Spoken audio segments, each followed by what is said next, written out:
மேஷ ராசிக்குரிய இவ்வார கோச்சார பலன்களை தற்பொழுது பார்க்கவிருக்கின்றோம். இவ்வாரத்தில் நீங்கள் ஒரு கருப்பு குதிரையைப் போல் மிக வேகமாகவும் வெற்றியையும் பெறக்கூடிய ஒரு வேட்கையை கொண்டு அவற்றை சாதிக்கக்கூடியவராகவும் இருக்கப் போகிறீர்கள்.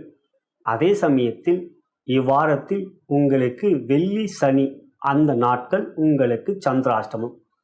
ராசியாதிபதியான செவ்வாய் பகவான் 6ஆம் இடத்தில் மிக அற்புதமாக பலமாகவும், 3ஆம் இடத்திலே குரு யோகாதிபதி தன் சொந்த நட்சத்திரத்தில் சஞ்சாரம் செய்வதும், மற்றொரு யோகாதிபதியான சூரிய பகவான் ஆட்சி பெற்றிருப்பதும் பலமான வாரமாக இந்த வாரம் உங்களுக்கு அமைந்திருக்கின்றது. மேலும் 4ஆம் இடத்தில் சுக்கிரன் புதன் 30ஆம் தேதி வரை உங்களுக்கு சுக்கிரனாகப்பட்டவர் மிக சிறப்பாக மிக பலமாக யோகத்தை தருகின்றார். அதே சமயத்தில் 4ஆம் இடத்தில் புதனும் அமர்ந்திருக்கின்றார் 30ஆம் தேதி வரை. அதுவும் இந்த வாரத்தில் எந்த